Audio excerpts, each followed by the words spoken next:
we are heading through a world where we need more addresses, so we need another system. So that's the whole thing. There's nothing like rocket science with this, and that's why.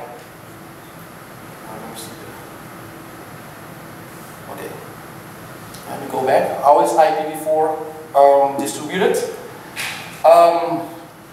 As I did explain more or less before, it depends where you are in this particular world. You can contact your regional internet registry and they will give you the addresses that you need.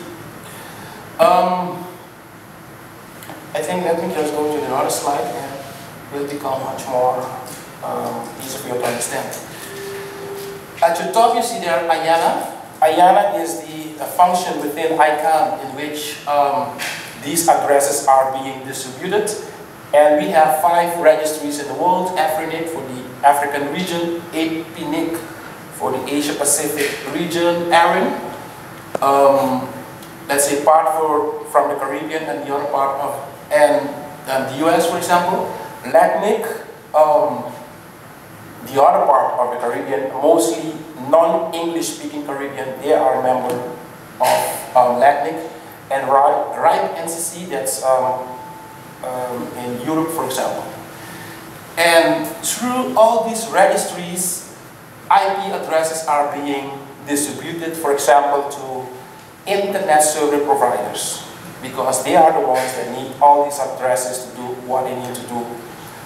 Basically, as an end user, okay, maybe if you are a big end user, but normally just a small end user, you don't need any IP address. So you can you cannot get, not that you don't need them, you cannot get those IP addresses directly from the registry.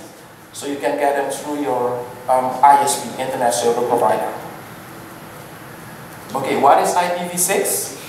IPv6 is a next generation internet protocol, and it was just designed to let the internet continue to grow when IPv4 is fully allocated, and it has a structure like this.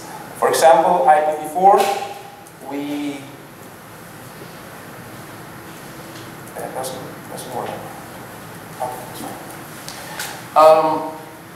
have seen, for example, with IPv4, it has a structure like 192 dot etc. etc. And IPv4 has a structure like this. And how big is IPv4? If you can recall, IPv6, that's 2 to the power of 32, that's 4.3 billion of addresses. And IPv6, it has a 128-bit address space with, for those of you who like mathematics again, that's 2 to the power of 128. And basically so far, I'm not sure if there is someone who can pronounce that number, but it's a very huge number, and we may say like 340 trillion of addresses, but it's a lot of addresses. So far, the IETF, that's the Internet Engineering Task Force, that's the entity dealing with all these or drafting all these protocols.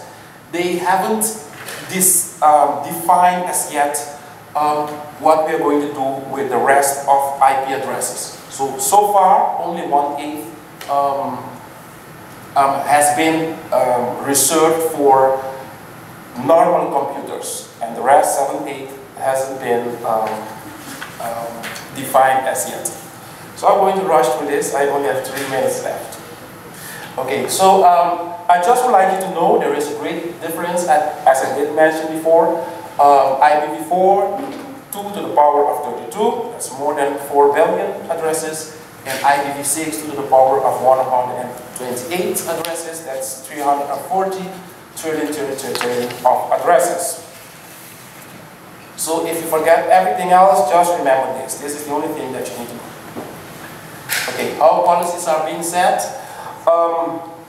Again, I think let me go to this one.